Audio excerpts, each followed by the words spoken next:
La mayoría de personas cuando inicia a trabajar, consiguen un empleo, crean un emprendimiento, no se detienen a pensar el cómo será su vida de aquí a unos 20 años, por lo que destinan ese dinero para gastar en viajes, ropa, carros último modelo, todo para aparentar o para tener un estilo de vida en el momento. Pero lo que no se detienen a pensar es que el trabajo en el que están o el emprendimiento, el que te está dando frutos, es momentáneo. Y esto no es culpa de estas personas, es de la misma sociedad que estamos en un constante consumismo. Por eso es que el día de hoy te voy a enseñar cómo puedes crear tu plan de retiro y cómo puedes retirarte mucho antes que las demás personas que no tienen esta información que te voy a dar en este video. Entonces hay dos caminos, está el camino del empleado y el camino del emprendedor o empresario. El camino del empleado, tenemos que cotizar como tal una pensión, que esto en todos los países existe. En el caso de Colombia necesitamos al menos trabajar 1300 semanas, ser empleado durante 1300 semanas en el caso de que uno cotice con un fondo de pensión público como Colpensiones, y 1150 semanas en el caso de que uno cotice en un fondo privado. Es decir, tenemos que trabajar entre 20 a 25 años para lograr esta pensión. Pero no solo eso, sino que también dependemos del Estado. El Estado puede determinar si aumenta el tiempo de semanas de trabajo o las disminuye para poder recibir tu pensión. Por el momento, la edad requerida para pensionarse de los hombres es de 62 años y de las mujeres 57 años. Vamos a hacer un ejemplo. En mi caso, que tengo 24 años y llego a trabajar 25 años de aquí en adelante seguido, serían 49 años, por lo que aún necesitaría esperar 13 años para poder recibir el dinero de mi retiro. También hay que tener en cuenta que estos aportes que uno hace, ya sea como dependiente, vamos a hacer el ejemplo de una persona dependiente, el empleador sobre la base del salario aporta un 12% y el empleado un 4% que se le descuenta directamente al salario. Las personas que trabajan independiente, que por lo general suelen ser emprendedores o que crean empresa, o también que trabajan por prestación de servicios, tienen que realizar un aporte del 16% de la totalidad de su salario. En el caso de que una persona gane $1000 al mes, tiene que aportar $160 a un fondo de pensiones, que como les indico, hay que tener en cuenta todos los factores negativos que tiene detrás. Ya que conocemos el sistema de pensión tradicional, ahora te voy a mostrar el camino de cómo puedes crear tu plan de retiro como emprendedor. Entonces, como emprendedor necesitamos crear un plan de inversión. Los beneficios de este plan de inversión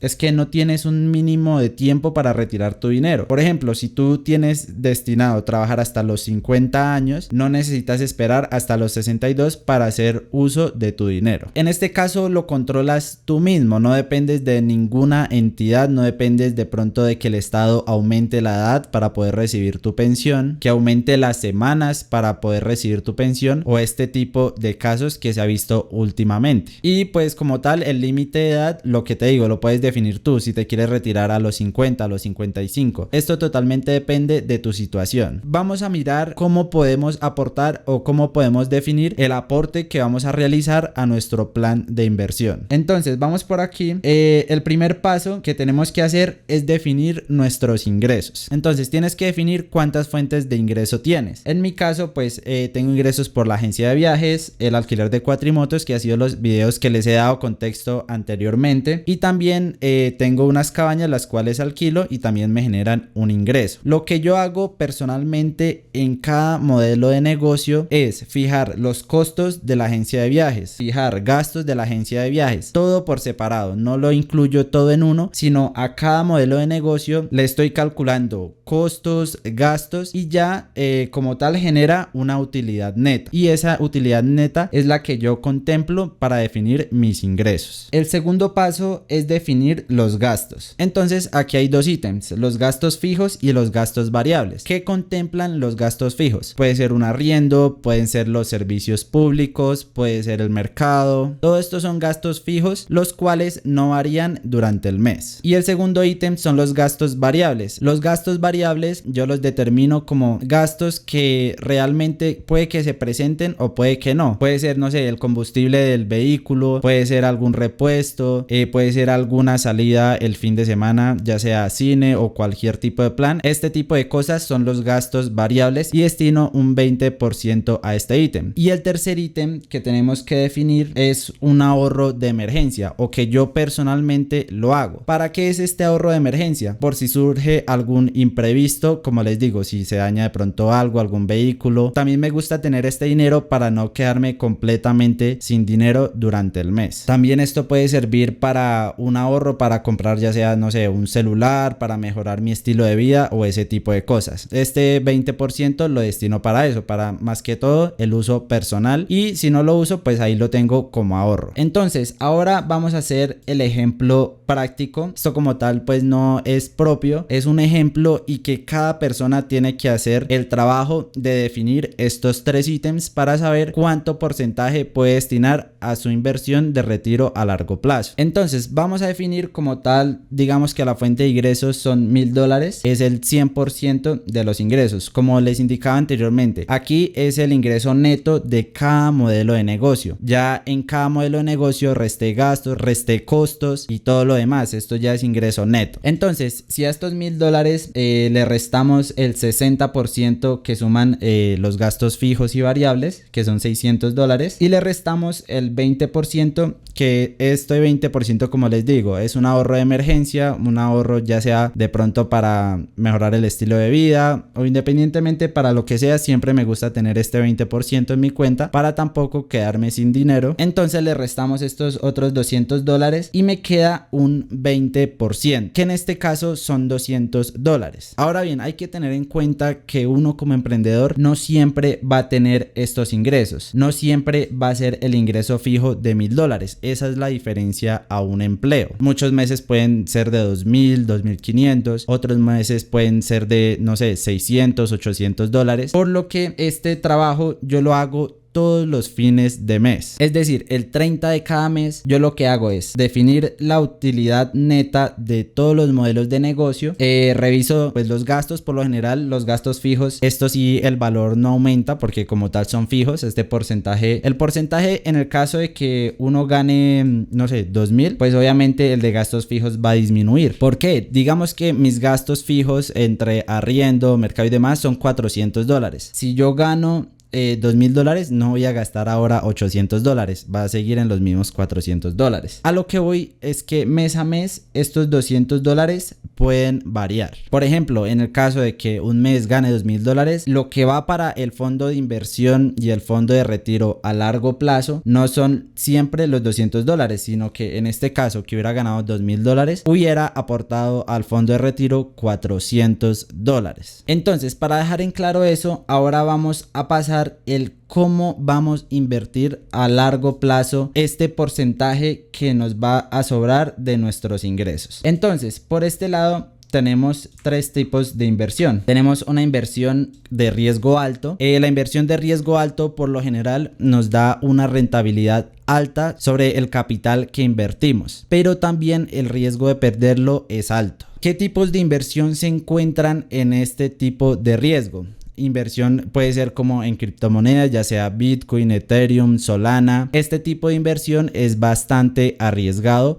pero también da un muy buen margen de retorno. En el riesgo medio nos encontramos una rentabilidad considerable, puede ser mayor al 10%. Aquí se encuentran posiblemente ETFs del S&P 500, puede ser fondos de inversión, por ejemplo en TRI, en el que invertimos en el video anterior. Hay un fondo de inversión que se llama Axicuenta Moderado, ese también tiene un riesgo medio, no da alta rentabilidad pero tampoco muy baja y el riesgo es moderado. Y tenemos por último el de riesgo bajo. La rentabilidad es baja, pero es el más seguro. Aquí podemos encontrar lo que son estas cuentas que dan rendimientos mes a mes, como la de Nu, Ualá, Pibank. Todas estas cuentas de ahorro que ahora generan intereses por tener tu dinero, puede ser una inversión de riesgo bajo. Yo lo que hago con el 20% que me quedó anteriormente es dividirlo en estos tres tipos de inversión equitativamente. Como dicen por ahí, no es bueno colocar todos los huevos en la misma misma canasta y tener un portafolio de inversión que me genere confianza. En mi caso, en el riesgo alto, por lo general yo compro criptomonedas de Solana. El por qué, pues ya lo indiqué en el video que les está apareciendo aquí la notificación. En el riesgo medio me parece muy interesante el fondo de inversión de Tree, y en el riesgo bajo sigo inclinándome por Nu. Hay algunas cuentas que generan mayor rendimiento que la de Nu, pero la de Nu me parece muy interesante porque también al tener ahí movimientos, esta entidad también tiene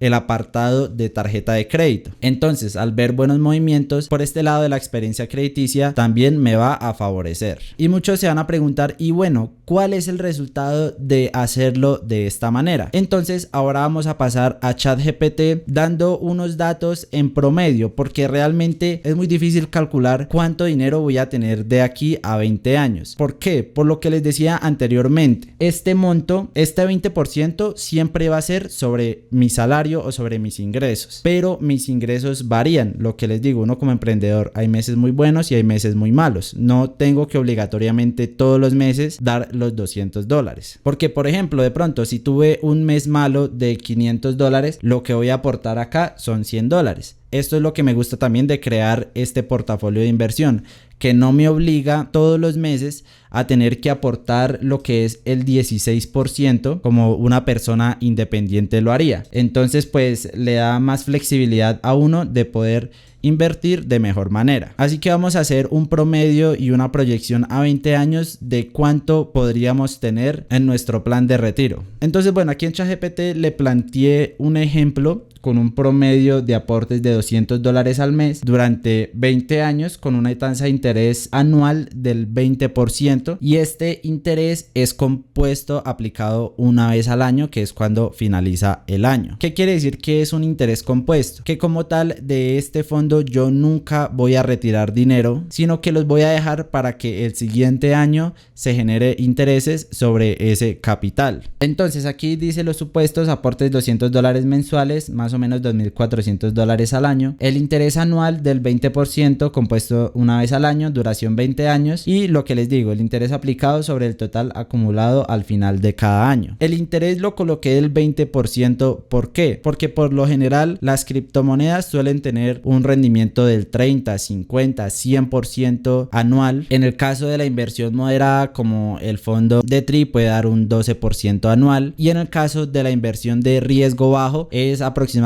un 9.5% anual. Entonces lo que hago es como buscar un promedio entre las tres, y por eso coloqué el 20%. ¿Cuál es el resultado? El resultado de 20 años invirtiendo $2.400 por año con un interés del 20% compuesto anual, el valor final aproximado es de $383.000, que esto en pesos colombianos son aproximadamente 1.600 millones de pesos. Esto realmente en un fondo pensional, ya sea privado o público, créanme que no les van a dar ni la mitad. Aquí también tenemos el resumen total, el resumen final. El capital aportado son $48.000, ganancias por intereses $335.000 y el total acumulado son $383.000. Esto tampoco es así color de rosa, porque ¿cuáles son las desventajas? Las desventajas, muchachos, es que nosotros estamos acostumbrados a que si no nos obligan a algo, no lo hacemos. Muchos meses durante estos 20 años va a pasar que de pronto no tengamos dinero o no destinemos este 20% a este plan de inversión para retirarnos. Puede que a los 5 años veamos que ya tenemos buen capital y decidamos retirarlo para, no sé, invertir en alguna propiedad y demás. Hay muchas variables y muchos factores que pueden hacer que esto no se cumpla, y por eso también estos fondos pensionales, tanto privados como públicos, colocan restricciones para poder retirar lo que es el dinero, porque cuando estemos en alguna necesidad o en alguna urgencia, al tener el control de poder retirar, probablemente podamos caer y afectemos este capital que tenemos destinado para retirarnos. Así que muchas gracias por ver este video. Si fue útil, te recomiendo que te suscribas y nos vemos en la próxima.